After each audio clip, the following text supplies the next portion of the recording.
The foreign companies are coming back to Russia. Yahoo! Of course, we will make them pay for leaving Russia 3 years ago. Of course. They will have to prove their loyalty to Russia and perhaps Vladimir Putin and pay a pretty penny as a coming back tax. But we're not animals in Russia. We will let them in. We will allow them to work in Russia. We will allow them to sell us their products and services. We'll let them sell their products and services to us. So, be it. Believe it or not, but the foreign companies coming back to operate in Russia, that's what they've been talking about in Russia in the past week, for sure. The authorities, the markets, and even Russian people. I personally find it very odd after what Russia did to those companies 3 years ago. Russians expect them to forget and forgive and forfeit all the losses and come back? Let's clarify everything today. Howdy, everyone. Welcome to Inside Russia. My name is Konstantin, and this is where usual Russia is explained by the unusual Russian. As usual, you will not find any BS propaganda or lies here, but instead you will find plenty of truth, common sense, and logic, and emotions, because I am a human being after all. Oh, where do I start? Very interesting topic today.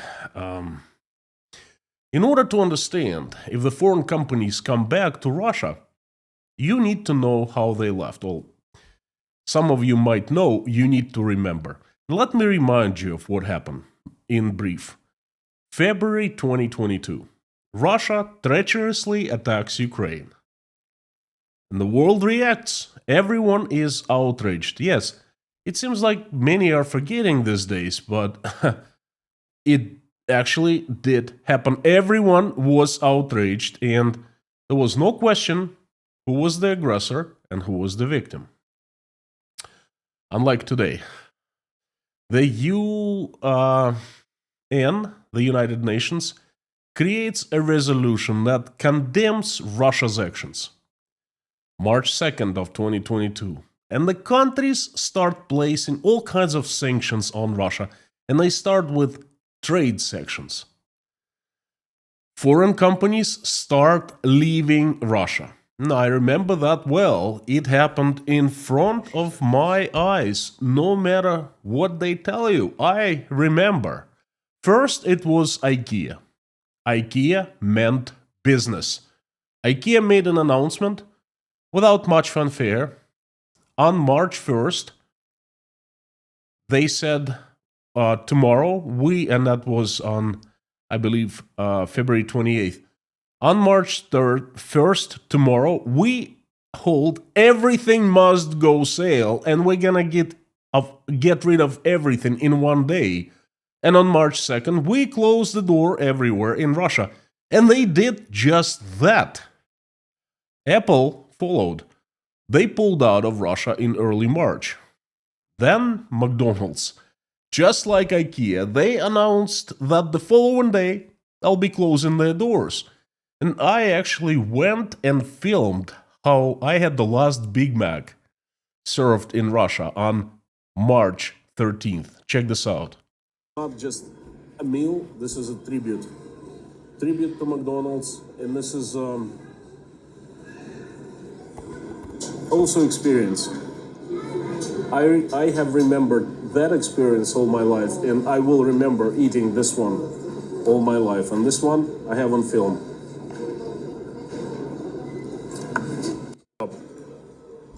Time to go. These are the last moments of McDonald's being open in Russia. The last customers, it's past 10 p.m. Technically, they are closed, but they're just being nice to serve the last customers. And these kids, I guess they want to jump on the last wagon of the last train.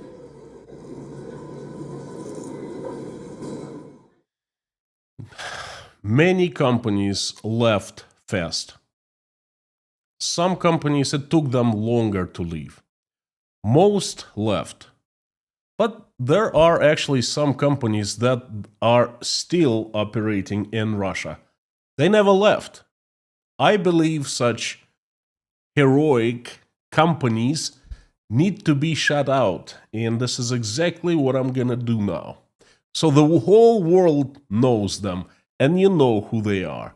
And you remember that when you buy their products. There are 1,787 companies continue operating in Russia. Among them are Global 500 companies, including Pepsi, Nestle, L'Oreal, AstraZeneca, AT&T, EDF, Verizon, Wells Fargo, and large companies Philip Morris, Japan Tobacco, Mars, Metro AG, Procter & Gamble, Mondelez International, Sanofi, Coca-Cola, Hellenic Bottling Company, Schamberger, Hayat, Ferrero, Sinerga, Kimberly-Clark, KRKA, Adobe, and many hundreds of others. You know, I was under impression that many of the companies from this list left a long time ago. Turns out, and I didn't check for quite some time, it turns out they just said they were going to leave. And then they said they left. In reality, they're still in Russia. These companies are still paying taxes in Russia. Their taxes are used to finance the war. Despite the rotten apples, many foreign companies actually left. Their departure was greeted with confusion and even shock by many in Russia, because in the first days of the war, most Russian officials were saying, they will never leave, it's all empty threats, oh come on. They are Western companies, they have no values except for American dollar. And then IKEA left on March 2nd and others followed. And Russian officials and, all this propaganda people, they got shocked, and the word was, they can't do that. Oh no, they never can do that. They can't just get up and leave. Well, IKEA did, and Apple did, and McDonald's did. And very quickly, in just a few days, the politicians and the authorities changed their narrative. From, they will not leave, oh, they can't do that, it turned into, we will punish them. We will not let them back. This is going to be over in a couple weeks. And all these companies, oh, we will remember them. We will remember how they betrayed Russia. They left, and they left us without their wonderful services and products, And then the craziest statement followed. It's good for Russia that they left. Our businessmen were under pressure from dominating Western companies, and now our businessmen don't have competition. They will replace foreign products with their own products, new products that they will be making in Russia. It's called import replacement in Russia. So, for the record, I always thought that was one of the most insane statements I've heard. They were actually saying the lack of competition was good and would actually serve as catalyst and motivator for Russian businessmen. That, just to let you know, it didn't work. 3 years later, no new products, no new factories, no new services, nothing. The existing ones that they had before the war, competing with the Western ones, they just hijacked prices and they increased their market presence. And that's all. Now Russians are paying so much more for the same old products that in many cases are lower quality because, hey, there's no competition. Lack of competition never drives businesses. On the contrary, makes them stagnate. To finish this story, the foreign companies were leaving for some time. It took them some time, and many finally left. Russians soon got scared and allowed privacy in the country. In Russia, it's called parallel or gray importing, parallelный импорт.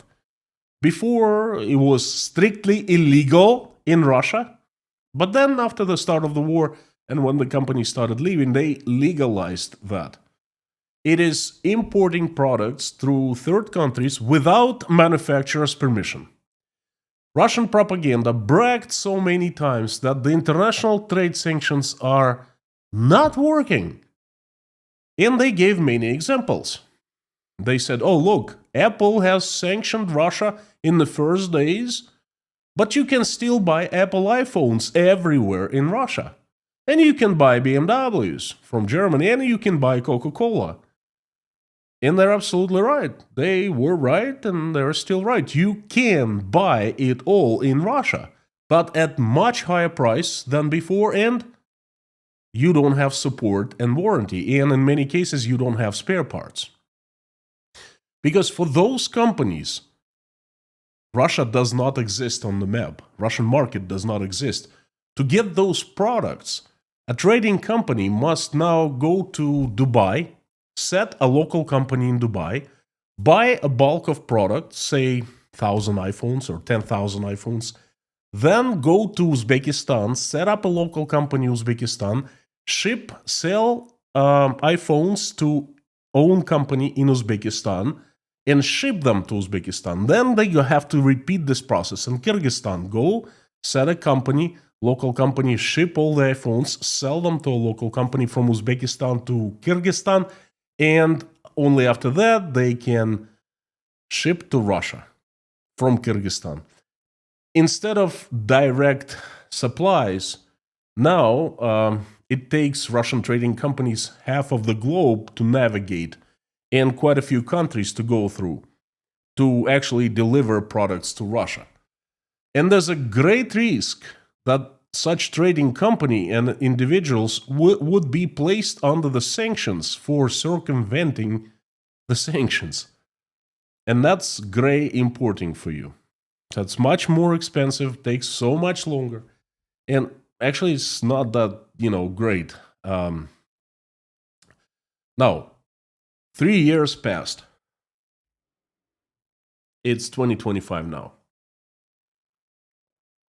Before I tell you what happens now, what's happening now in Russia with the companies coming back, I would like to take this opportunity to thank you, everyone who is a part of this community. Thank you for watching my videos. Thank you for coming here every day. Thank you for liking, commenting, sending me wonderful messages. Thank you for praying along with me and sending me love. Thank you. Thank you for buying coffees, supporting through Patreon and PayPal. I promise you that no matter what, monetized, demonetized, still demonetized, still no news on when I'll be monetized again. I hope that it's not never, but it's been 7 months now. Despite being monetized or demonetized, I'm always here in front of the camera giving you the truth about Russia, its transformation from a normal country into, I don't even know how to call it. And I'm giving you the latest news, my takes on them. Thank you. Thank you from the bottom of my heart. Go back to the message. So the fast forward 3 years, and now it's 2025. Foreign goods and services are still sold in Russia. Just like I said previously, the gray importing. But they are obtained with great difficulties. They cost much more than before. Fewer people can afford them. Warranty services are not present, not allowed actually.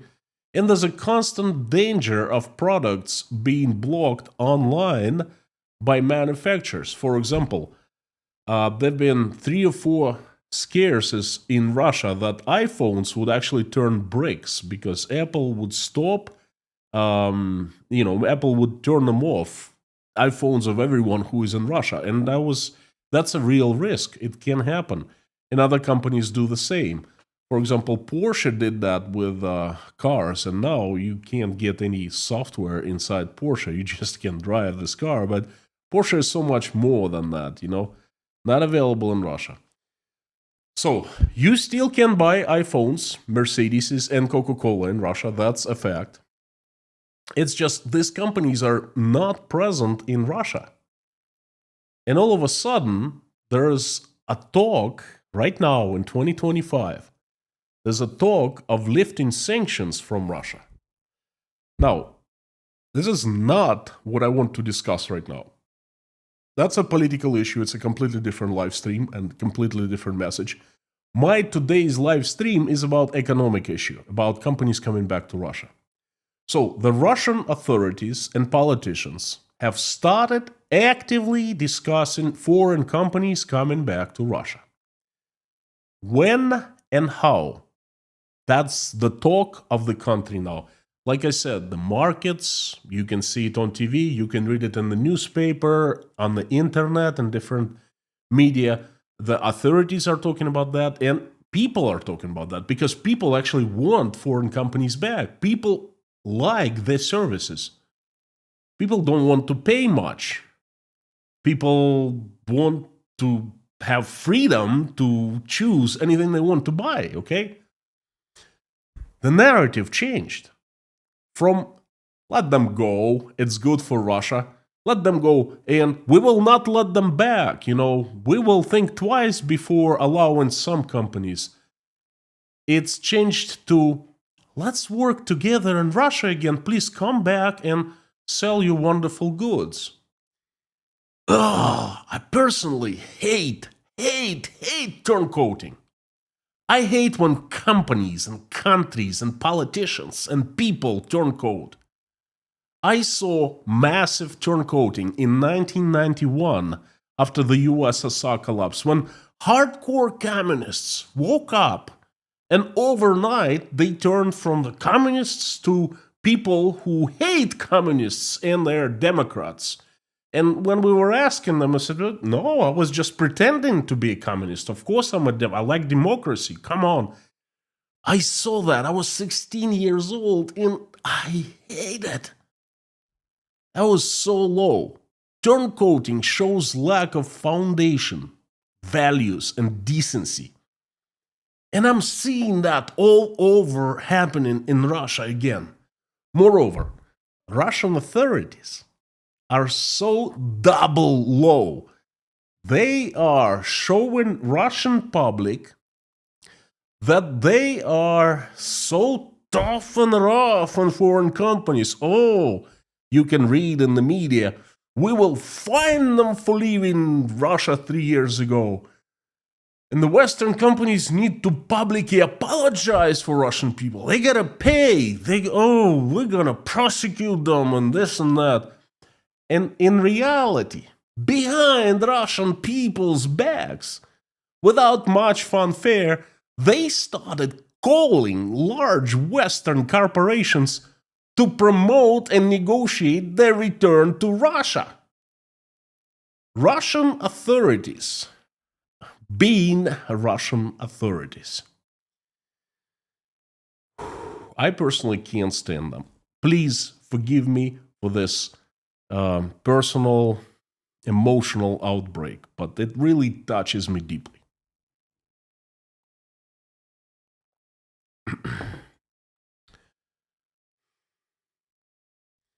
Becomes the big question.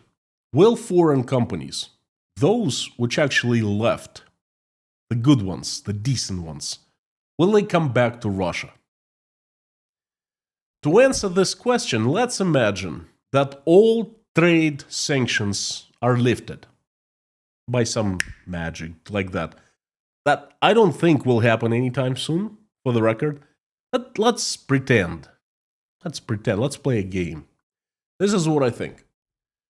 We can divide all foreign companies, regardless of their size, into two large groups. The first group is the companies that do not require investments in Russia to sell their products. And the second large group, those companies which require to invest in Russia in order to sell. I expect some companies in the first group to come back to Russia and sell their products or services, at least some of them. The first thing comes to mind: apparel, clothing. Produced in Vietnam, in China, in Philippines, in different countries, and in large quantities. And the Russian market is fairly small. It's 140 million people compared to billions in China, in India, in Southeast Asia, everywhere. So it doesn't take much for a large manufacturer, producer to ship some of that stock to Russia and sell it to a wholesale company, a local one, that will resell clothing all over Russia in different stores. And if other companies do not require investments, they already produce in other countries, and it's fairly easy for them just to ship the products to Russia, then, yes, I think they can return. Also, the online service providers, some can return. All they have to do is just include Russia into their, website structure and make a deal with Russian banks again who service payments and so forth. So it doesn't take a long time and it's not costly. And then, for example, same goes to companies providing services. For example, services for oil drilling. Those Texan companies, all they have to do to come back to Russia is, and I remind you, they left. So to come back, they need to send their technicians, their engineers, with computers and some equipment, some large, some small equipment, and it's called temporary entry for large equipment. They do not actually sell it in Russia, but they bring it with them. They file special customs forms and then they take it back. So they bring equipment and they provide services to Russian oil companies, and that's all it takes. So I believe these companies, such companies, they actually will come back. Some of them. The second group of companies is those who need to invest. The producers, that's a different story. Now let's first think those companies, how much they lost leaving Russia. Let's take IKEA. IKEA wasn't just selling its products in Russia. It owned large stores and it built shopping malls around those stores. Huge infrastructure. They were forced to sell their shopping malls for pennies on the dollar. They lost so much. Then they built an entire infrastructure around their large stores. The factories that were producing some of their stock, some of their furniture, some came from China and some was produced in Russia. Well, guess what? They've either forfeited or they've sold on pennies. If they found buyers, they sold on pennies for dollar. Everything. They're out of Russia. Let's take a company called Renault, a large car manufacturer. Renault was investing for 15 years into Russia. It came in early 2000s to save a Russian company, to take over a Russian company called Moskvich. They bought manufacturing facilities that were decades old, were constructed in the 50s, and they actually did complete refurbishment. They built a new factory in the middle of Moscow. And that's a very modern factory. They invested billions of dollars, 2.5 billions of euro to be exact. And just like that, in a few days, they left. They actually sold everything they owned to Russian, to Moscow government. All equipment, all the tools, all parts, all unfinished and finished stock, everything for €1.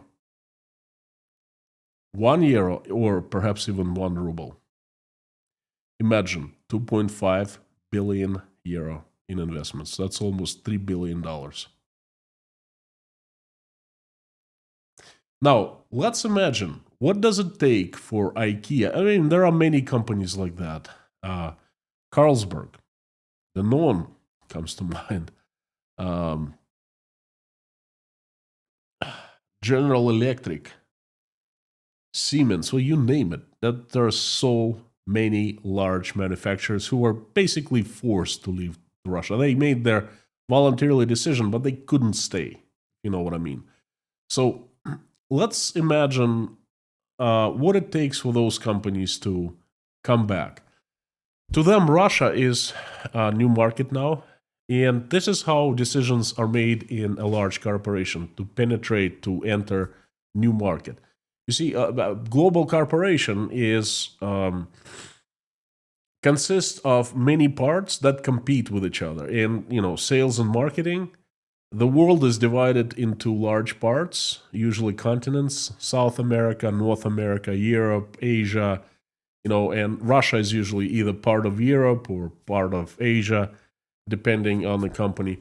And the executives who want to expand into Russia, they build their case and they present to the board of directors. And they compete with other markets. Let's say there's a market to be developed in Africa, one in the Philippines and one in Russia. And, all these three departments, they compete with each other to get approval of the board. And they take the market and, they consider risks, first of all. They consider the number of people, number of potential customers. They consider potential profits. They consider future importance of the market and so forth. Those people, they think big. And in order for them to make a decision, and it's made like once a year or twice a year, it's a big decision. In order for them to do that, it takes a lot of efforts. And some people dedicate their careers for that, usually vice presidents who are responsible for, regions. And they back their decisions. So whoever was responsible for Russia and these companies left, forfeiting so much, losing so much, incurring such great losses, though they were fired because they vouch for market. They invest their time. They guarantee the performance of the market. It's their job on the line, and they were fired. Now, or demoted, perhaps, but definitely even if they remain in the companies, it stained their career record. That's how large corporations work. Now, imagine Renault, huge disaster. And it's certainly board who made the decision to leave. It was probably an emergency meeting. And then comes a Russian authority, calls up and says, "Hey, Renault people, come back to Moscow. It's been 3 years. Things have changed now. America is not the enemy anymore. Yeah, you're part of Europe, enemy countries, but hey, come back." What do you think is going to happen? Do you think Renault will take this opportunity seriously? Do you think it's going to invest another 2.5 billion euro into Russian market to build a new factory or to buy the factory that it left? Even if the Moscow government gives it back, imagine how much has been stolen from the Renault factory. And then they need to reinvest and to buy new equipment. And basically, they need to reinvest close to the amount they spent initially. Russia is such a high-risk country these days because it's not stable politically, and that's a big deal for large corporations. They always start with political stability because this thing wouldn't happen. That exactly what happened in Russia, that they're kicked out of the country and they lose everything, okay? The first risk is political stability. Russia is probably a country with one of the lowest ratings in political stability. Not one single big company will touch Russia that needs to invest money. Their laws don't work in Russia. The companies are stolen from their owners. Just a few months ago, Danone, Carlsberg, that's fresh cases. Those companies were confiscated, the government confiscated, and then just gave it to private owners. What is the guarantee that Renault or IKEA or Mercedes comes into Russia and not the same thing doesn't happen to them? No guarantees, okay? Very high risk. And Russia is not such a big of a market. Not very attractive market, especially now, since its economy is imploding and demising. It's actually a very good topic. I will soon talk about what is demise in my eyes, okay, and then how I define demise. So 140 million people, not too many compared to China, India, the Southeast Asia, Europe, other countries, even Africa. Russia is a fairly small country, okay, it's large territorially, but not very large people-wise. So you lose the companies fast if you declare war on your neighbor, but it takes a very long time for them to come back. And you know what Russia needs to do first for all these companies that bring money with them, that bring technology, that bring jobs and people? You know what it takes? You have to rebuild trust first. You have to repent. You have to stop the war. You have to accept the responsibility for the war. You have to stand in front of the entire world and say, you know what? We made a mistake. And we're going to pay for it. And we apologize. And, we feel sorry for that. And we're not going to do that again. And guess what? Then you rebuild Ukraine or help rebuild it. And you prove that you're decent and peaceful again. And it takes years and years and perhaps decades to do that. That is the only condition that foreign companies will ever come back to Russia. I said it in the past that it would take decades for Russia to return to normal. And I still stand on my opinion. Now, I am sure that there will be many, many news coming soon about Russian authorities trying to lure the companies back. I'm sure that some companies will be coming back, and that's going to be news. Many, many pieces of news. And they come out every day now, and they will be increasing in number. So if you want to stay on top of things, Russia, you want to know the latest news, sign up to become patron of Inside Russia, where I select 9 pieces of news that I find very important, and I make them available to the patrons along with my commentaries and analysis. There are quite a few people who have signed up, and the feedback I'm receiving is mostly positive, well, only positive. So consider becoming the patron and knowing everything you want to know about Russia. And friends, this has been my message for today. Thank you very much for coming. I invite everyone to join the live stream chat. Let me turn it on. I turn it on by mistake before the live stream that I usually don't do. I am sorry. That was an honest mistake, and I am turning it on now. Thank you.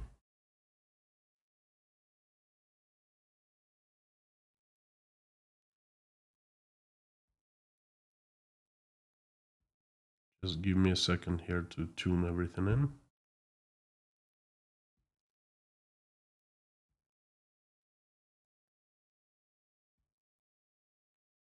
I usually open the chat in a pop-up window. It's much easier that way for me to see.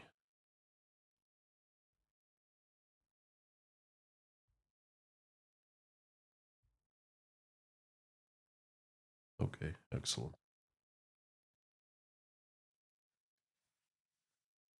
My most favorite part of any live stream. Thank you, friends, for coming. Thank you for staying in the live stream chat. Um, if you're here for the first time, I'd like to tell you that this is the best community on the internet, on YouTube.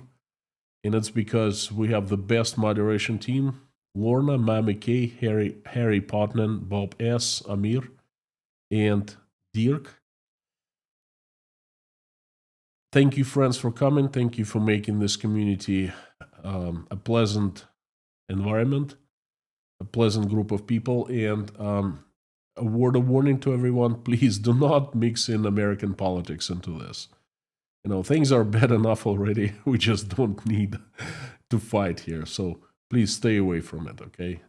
If you want me to ask, and if you want to ask me any question, please put your question or comment in caps, all caps, and put Inside Russia after @ so it's highlighted in large orange box. That way I see it much easier. And if I don't answer your question, if you really want me to answer and I don't see it, sometimes I miss. There are many questions. Then please repeat your question a few times, and sooner or later I get to see it. Thank you. And the usual suspects, fantastic to see you. Again, this is the best community. Thank you for making it this way. Grace, fantastic to see you. Keep on praying for you. Terry.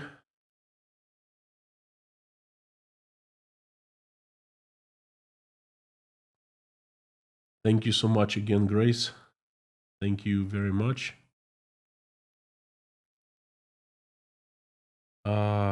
Michael, Stefan Koshkin-Dom, the mods, M. Müller. Isn't there a possibility Kremlin pay reparation to get companies back? I mean, Moscow think everything is repairable with money. Not likely. Not likely. For the biggest reason for that is they don't benefit financially from it, and they don't have money. Look, Russia is seriously out of money. Okay, Russian economy is seriously feverish right now. Russia is printing money like crazy. Every month it keeps repeating repo auctions. It's basically digital printing money. And I will be talking about that a little bit later this week. Please tune in. No, they will not pay reparations for them to come back. They simply don't have money. Unless, of course, they try to pay with, this paper that's called rubles. I don't think the companies would accept reparations because that's a huge scandal if it comes into surface. Bakerstock, howdy. Roy from London, Kermo, Angela, Patscally, Remy Leon, hello. Hal Porter, Sam the Legend K, Steffi, Doug, Bob John. I know haven't commented there for ages, but who in the right mind would invest in Russia with so much uncertainty in the air?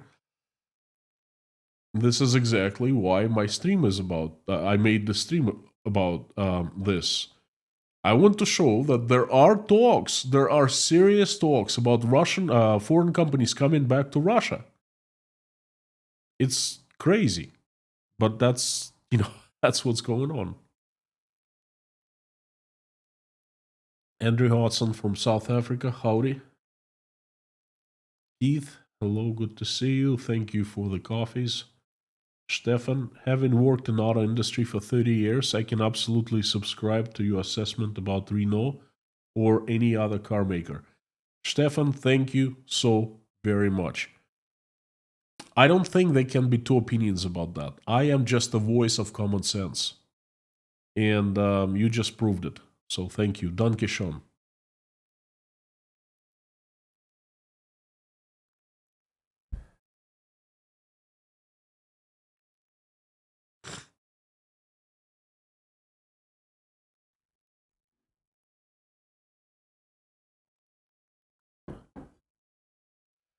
David Porter, howdy.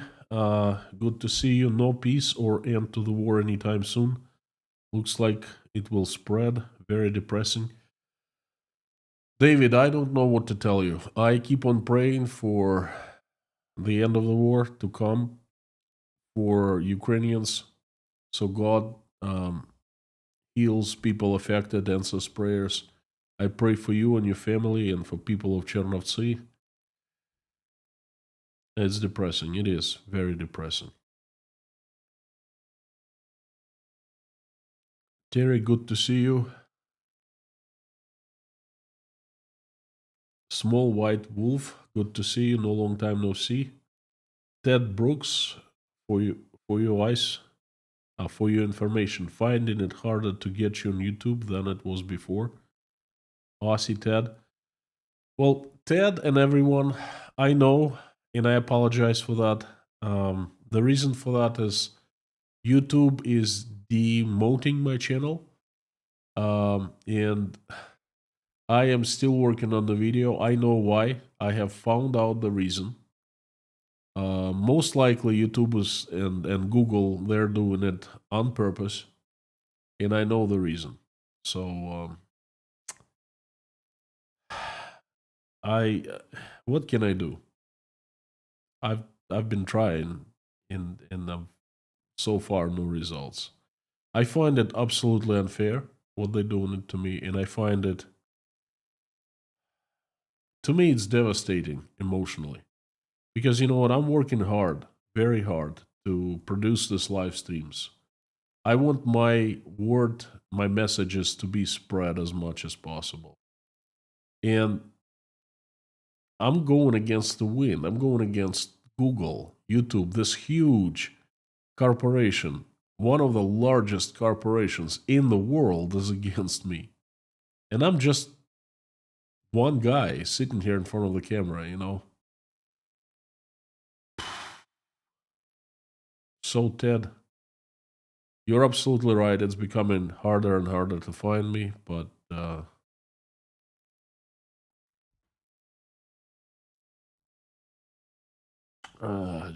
don't know. I don't know what to tell you. The worst part is I don't know what to do.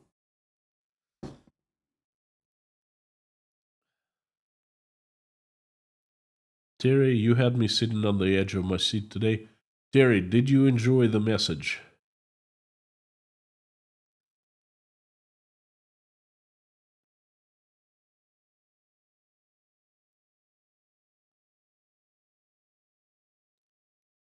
Reinhard? Now, if Russians want to prove themselves, let them show to the world that they can build cars of Renault quality without Renault. Russians aren't stupid, they could do it. Reinhard? Well, they're not stupid, but they cannot do that. There's something about Russia that Russia doesn't manufacture anything. Just manufacturing is different. If you're a manufacturer, you understand that some things are much easier to manufacture than others. The cars are probably the most difficult thing to manufacture because of so many systems are combined inside one body of a car. You know, mechanical systems, you know, steering, clutch, wheels, fuel system, ignition, and engines. Then you have electronics, lots of semiconductor chips inside of the car, software. Then you have high-tech stuff, screens, and you know, all of that. And you need to have a huge industry for that. There's nothing like that in Russia. Nothing. Russians have replaced German and foreign cars with the Chinese cars. That's all. And they're not manufactured in China. I mean, in Russia. They're manufactured in China and then brought to Russia. So Russians cannot build cars. Those cars that they were built in Russia, they were built by foreign companies who came in and invested into manufacturing facilities in Russia because they all had large plants. Volkswagen, Mercedes, BMW, Renault, they come to mind. What else? Toyota had a large plant in Shushara near in St. Petersburg. Then there are other companies. So it wasn't Russians working there, but it wasn't Russian companies, Russian technology, it wasn't Russian, investments. Everything was foreign. So no, they will not build cars in Russia. They build Ladas. No one wants to buy them. They're overstocked right now. They prefer the Chinese cars over Ladas. That's the best they can do. Ladas are like 40-year-old design, bang bang education type of thing. The Moscow Mule. That's what Lada is. Montalbano, the biggest airplane leasing companies in Ireland, lost about 300 million euro because the leasing planes in Russia won't return to Ireland, now repaired without certification. Thank you. Do you think that those leasing companies will touch Russian companies again? I don't think so. I don't think so. Because everyone in the world knows better not to touch Russians. Janice Burgess, how are you? Good to see you. Grace, thank you so much. Thank you again.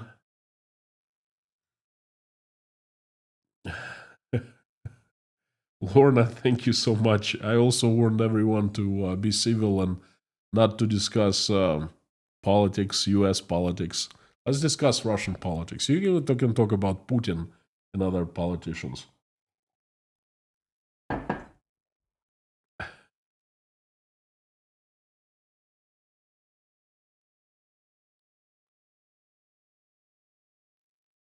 Dale, just because it looks like the US government is leaning towards Russia doesn't mean businesses will return to Russia, especially those companies not USA based. Dale, I disagree with you here. It only looks like the US government is leaning towards Russia, but there's so much talk and there's actually no walk. So I got upset at first. It's very upsetting. But then I calmed down because I need to see things.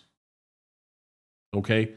I need to see sanctions lifted to be upset because before they can talk whatever they want, but if they don't take actions, then the words don't mean anything. And from what I understand, now in the United States, the talk is the king. Walk is not the king anymore.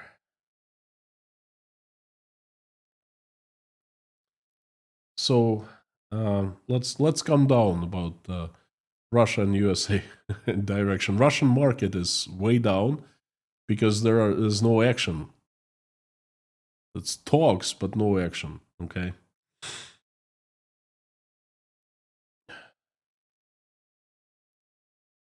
Nana Pants. Love you, Konstantin, but our country is fallen. We need more voices to stand up for us, like we did for Russian democracy. Well, not much I have to say about that. Elena Arrington, howdy.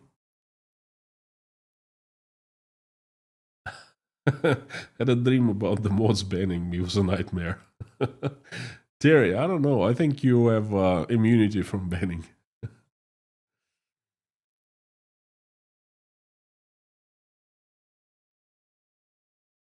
Ben Madabon. Howdy from Italy. Hello, hello. Ciao.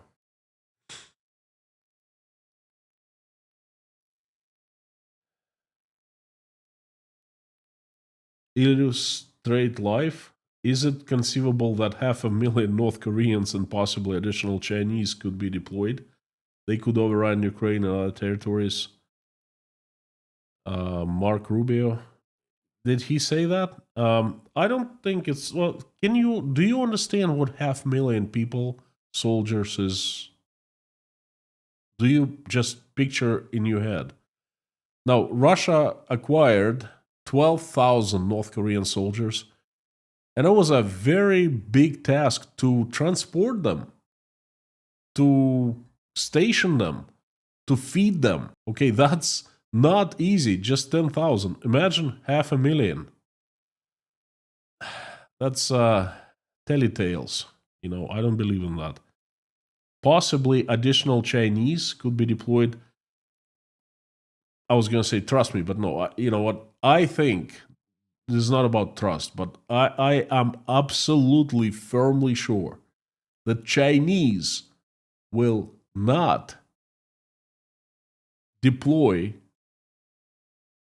their soldiers in Ukraine. That would be absolutely insane. That would be declaring war on Ukraine and on Europe, you know, and why would Chinese need that? Okay. Now, what Russians can do, and also I will talk about it this week, they can mobilize a lot of Russian men. There are signs that a mobilization coming. It's coming up. And if there is no peace deal achieved, then Putin can mobilize another 300,000, another 500,000, another million Russian men. And he can do that. He can close the country. Most likely he will do that soon because he has no choice. He will throw them as meat to Ukraine. And there's a possibility that this huge mass of people, Ukrainians, will just not have bullets to kill them all, okay? They will produce so many men. And then they don't care if they get killed, but that will allow them to move somewhat into Ukrainian territory. That's what I consider a real threat growing right now. Okay, but definitely not North Koreans.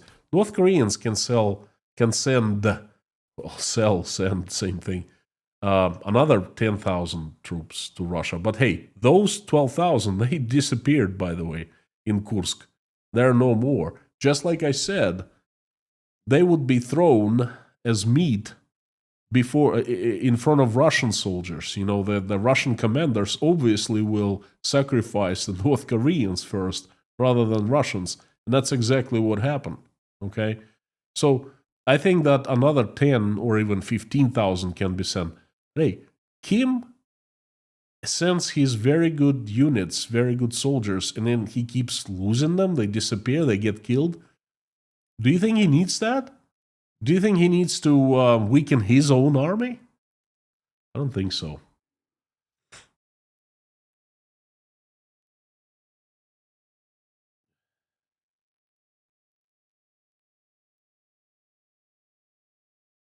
Michael, so should we expect an inverse relationship between investment required and companies' willingness to return?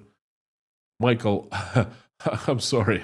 With all my due respect, I was trying to explain for 40 minutes.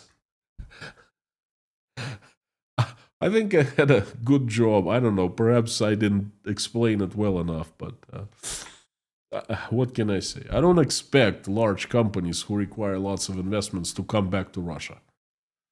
No, I expect some of small companies who just produce goods and services products, and sell them all over the world. I expect them to actually, some of them, to sell, not to come back to Russia, but sell their products to Russia, to large wholesaler companies. That's what I expect. Twisted Teapot, I'm restricting myself to a few trusted YouTube channels at the moment. One is yours. Thank you so much from the bottom of my heart. There's a lot of slope online right now. Oh, there's so much. There's so much. Russian propaganda. Oh, beware of those channels.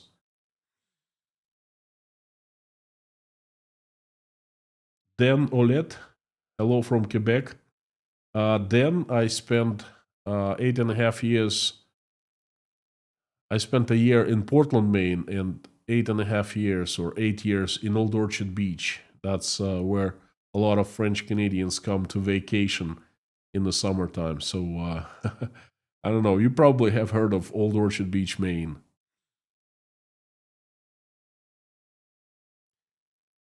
Steve Miller, right now ruble is at 89.70, $1. Well, ruble started losing its value on bad news of actually no action is bad news, okay? They want action. They want peace deal on Russia's terms.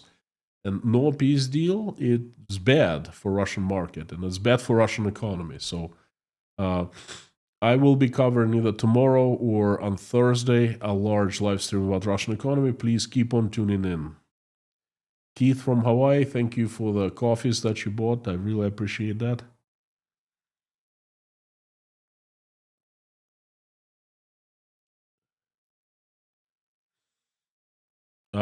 Joe's Rames, howdy. Well, the choice is yours, but Procter & Gamble is still in Russia. Don't smoke. I get notified daily. Well, that's that's actually a real relief. Okay, at least someone gets notified daily about the live streams.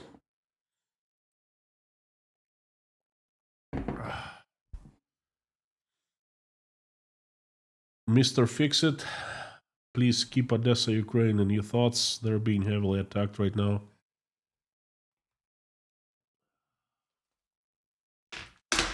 You have no idea how I love Odessa.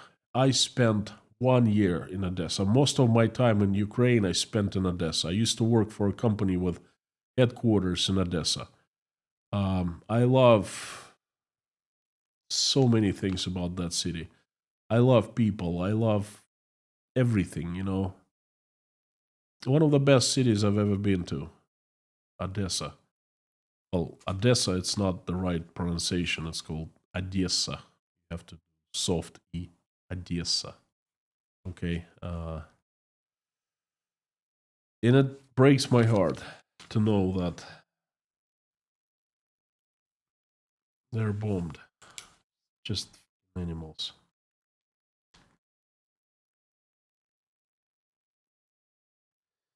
Thank you for bringing it up. I definitely will pray about Odessa today. I still have so many people I know there. Just Terry, the companies that let might have new blood now. They might consider returning. No. Trust me on that. Where it comes to large investment decisions, Russia is at the bottom of the list of large companies. They would rather invest into Zimbabwe and open plants there than in Russia.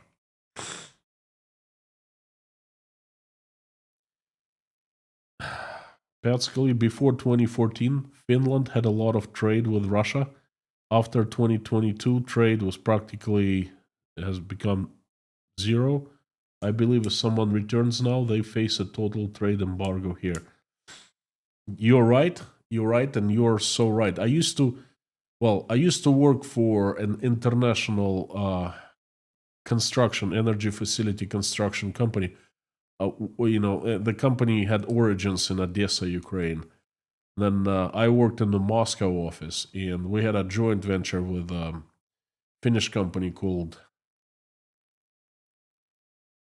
Sweco Group. It was originally in Sweden. I think they headquartered in Sweden, but that's a group of companies. And the company that we worked, we had a joint venture 50-50 with Sweco. And it actually was in Finland. And I had tons of friends, well, colleagues really, but we had very friendly. We were doing projects together with the Finnish office. And as soon as the war started, well, no, actually way before, they made a decision to leave Russia, and we bought the rest of the company from them, their share, in 2017. So it was long before the war started.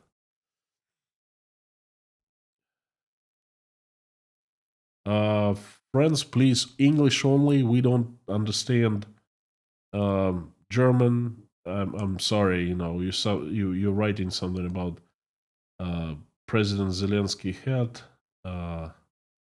Shakhter. I don't understand. Sorry. There's a strict rule, English only. Remy, how is Lada brand doing, which Renault has brought up to European standards? Not well. Like I said, that's the only manufacturer that is left in Russia, and they are so overstocked. No one wants to buy their cars. Well, Russian car industry is in trouble because people have stopped buying cars. Well, they've slowed down a great deal because of, come on, 32% car loan. 32% interest. Is it normal? The Chinese cars incredibly expensive. They cost more than the Mercedes and BMW used to cost before the war because they don't have competition, like the Russian officials were saying. No competition is good. Well, get it. The Chinese cars served, okay, at millions and millions of rubles. That crap that they manufacture and sell in Russia, okay? They fail 6 months after they start driving.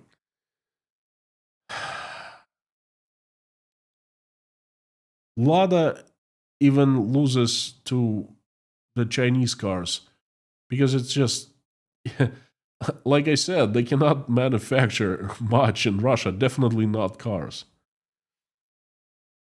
They make decent vodka. I give it to them. It's actually the best vodka comes from France. It's called Grey Goose. But just for the record. But Russians still... about Russia, when it's about micro business, for example, one person or a family creates some kind of product or creates services, then that can actually be a good product because there's micro management involved. There's one person responsible. But when it's a large company, forget about it. Customs of doing business in Russia, environment, Russian culture, it does not let companies grow and produce good services and products, okay?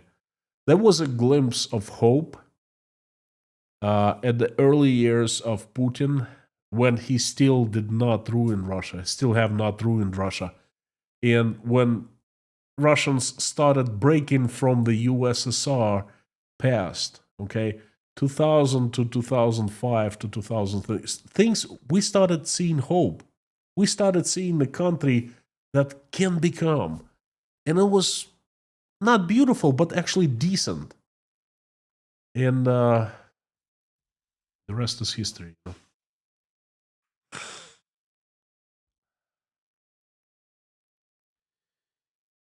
Keep praying for peace. I am. Elena, I pray every day. And everyone joins me. Thank you.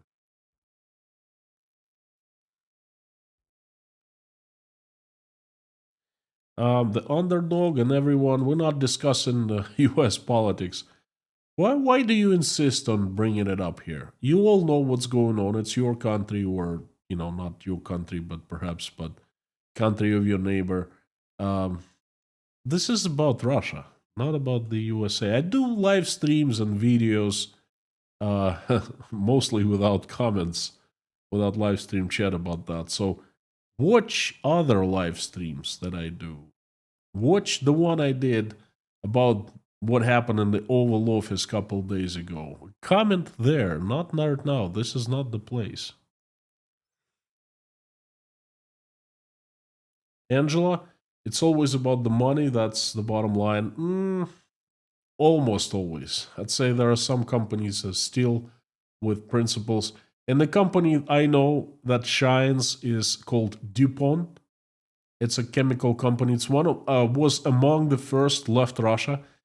And you know what a lot of companies did? Let's say they leave Russia. Let's say Mercedes, okay? And all of a sudden, Mercedes sees that there are no sales in Russia any longer. But in Armenia, there are 3,000 cars sold every year. And all of a sudden, after it leaves Russia, Armenia starts selling 30,000 cars. And it's up to Mercedes to actually reach out to the dealers and ask why. What happened? Where do the cars go to? Because, it's pretty obvious. Everyone knew. So most companies just closed their eyes and looked other way. Oh, you Kyrgyzstan, the country next door to Uzbekistan, very close ties with Russia. All of a sudden, small mountainous country became a leader in everything. It was started buying so much stuff, products, cars, everything, okay? And the companies kind of looked the other way. DuPont was one company that established a special department, was looking at the dealers all over the world, and if they saw that there was a spike in sales, they investigated the dealer. They made sure that nothing was going to Russia, and if they found, they would strip dealer of dealership and they would stop doing business with that company. They did that a lot in Turkey. They blacklisted many Turkish companies. So not all the time money is the bottom line is what it's all about. Sometimes actually it's the values. Sometimes it's the right thing.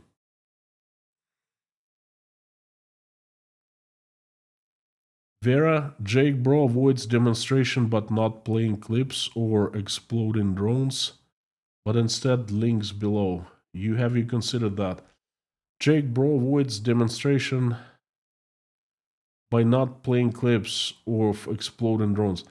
I don't like clips of exploding drones. I don't show it. I will not show it because exploding drone is someone's life taken. Okay, I don't like it. I don't like exploding things, and I've seen a lot of it. And trust me, you don't want to see that. Okay, if something happens that and I want to show it and it's not suitable for YouTube, I go and post it in my Telegram channel. Telegram doesn't censor anything. Okay, you can find rockets flying there. Like I was showing the bombing of Israel there. I was showing how Russian military police beats the heck out of Russian soldiers on crutches for refusing to go, not just beats, but tortures them with electroshockers, okay, for refusing go to the front lines. Go to my Telegram channel. You'll find stuff there, but I don't want to show the scenes from the war. It's not what... please forgive me, but it's not my thing.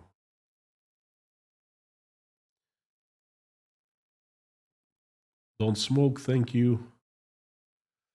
Okay, friends, time is up. Ted Brooks, best live stream on YouTube. Aussie Ted, thank you so much. Please find me. If you don't see, if YouTube doesn't feed it to you, find me. Don't abandon me, please. 2 questions and we'll wrap it up. Illustrate for life. You have given 3 years of your life to this cause, and I can understand how frustrating and discouraging that must be. Very. Thank you so much for understanding. I wish you all the best and may God's love be with you. Thank you so much. Amen to that.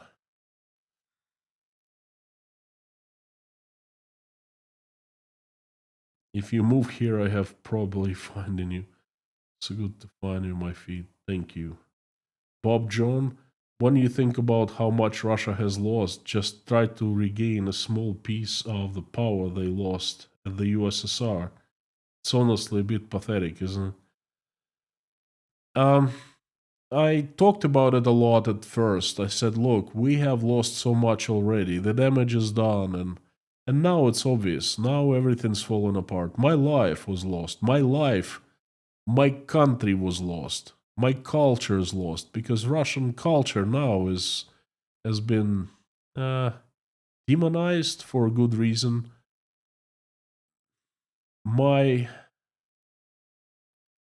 Everything was lost.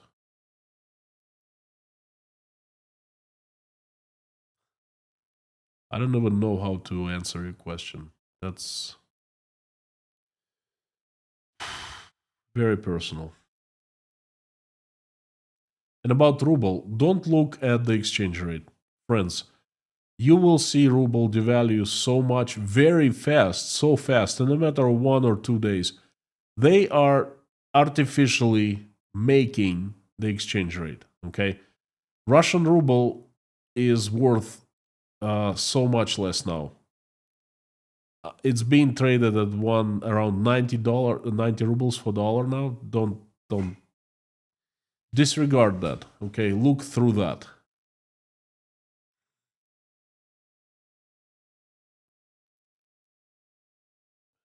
Jill, theft is a part of Russian mindset. Foreign businesses will never trust the thieves again. You know, if you told that to me 20 years ago, 15 years ago, I would get upset. I would be hurt. I would be insulted. I would feel insulted. But now I agree with you. So, there you have it.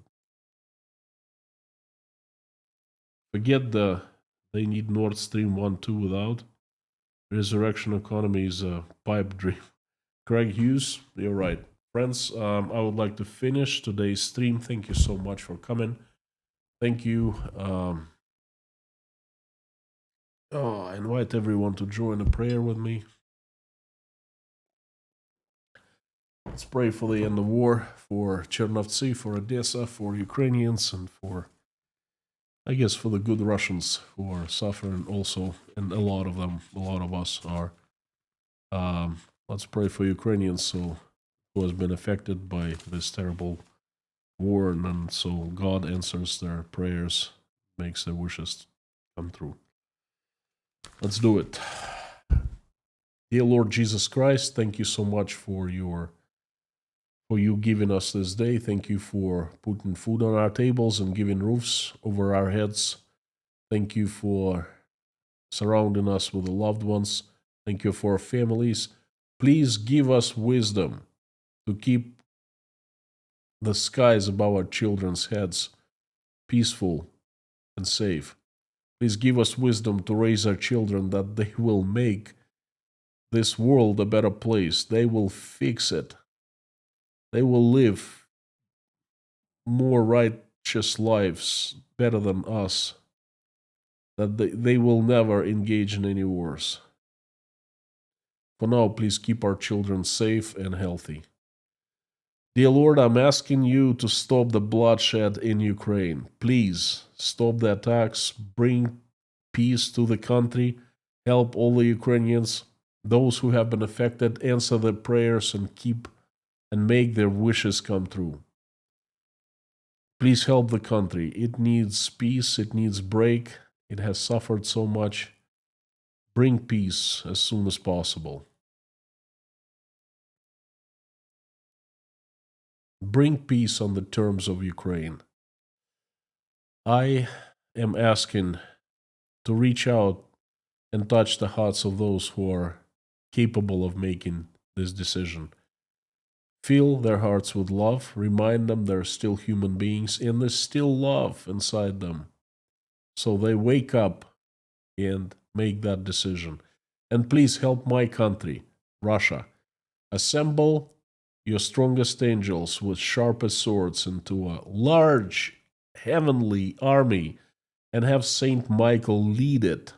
Send this army down to this earth to get rid of the demons that have hijacked my country, Russia, who we know by their names and by their faces. Please send your angels to help Russian people run their country, make it peaceful, loving, and respecting. Please help all those who are traveling, send them safe travels. Help those who are asking for asylum, send help. Help those who are in high waters and trouble and danger, send safety and help. Help those who are fathers, single fathers and mothers who are having troubles raising their children, struggling, trying to make ends meet. Please help those who are going through divorces right now, through separations, who are hurting. Please help Ukrainians who are in danger of the attacks right now from Russian drones and missiles. Send them safety. Help those who are helping Ukrainians. And please help the wounded, the sick, the hungry, the cold, the homeless, the jobless, the ones who are working but not having enough money to have good life.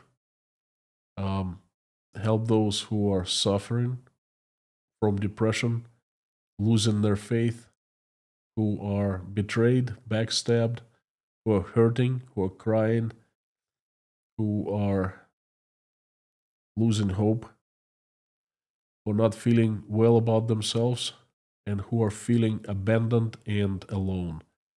Please reach out and touch the heart of every single person in need and show them that you are still with them, watching every step they take. Dear Lord, please help everyone who needs your help. Thank you for allowing us to come together in this community and pray. Thank you for everyone who's praying along with me right now, or for people who are simply watching us pray. Thank you for them too. Dear Lord,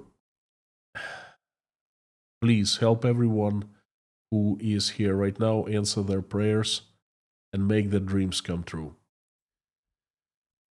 And I would like to invite everyone to pray for people. And dear Lord, we have some people here who need your help.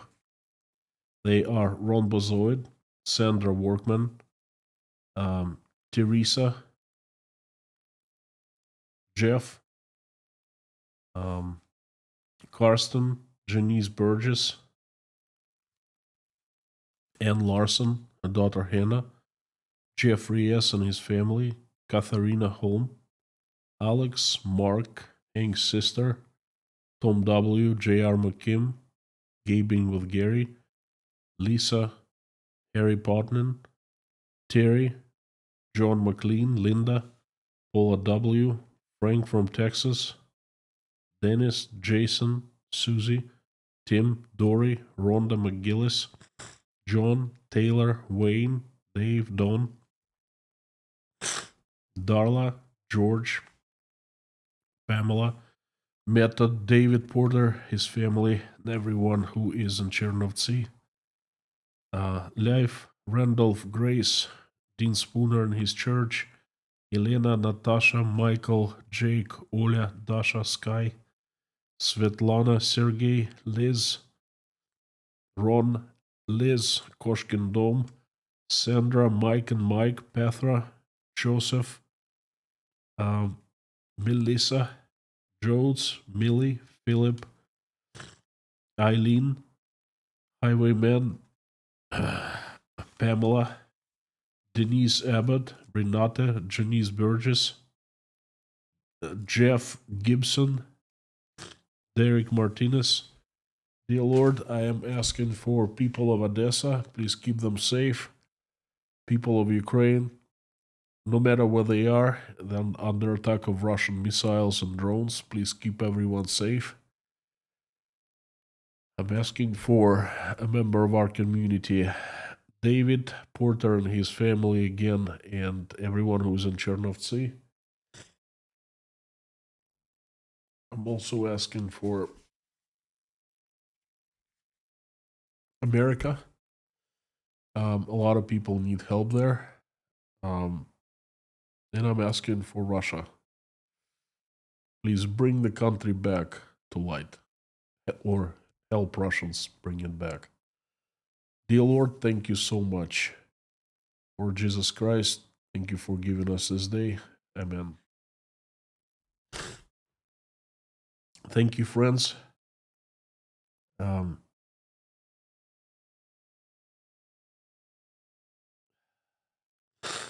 Thank you very much for coming. It's been an honor to have you here. You're awesome and you rock. Please come back tomorrow. I have another message for you. And it looks like allergy season is open in Uzbekistan. I have allergies. Hopefully not too long. Friends, come back tomorrow. And today, as usual, I'm finishing this live stream with asking you to join me and say out loud as you can, the following. Carthago delenda est.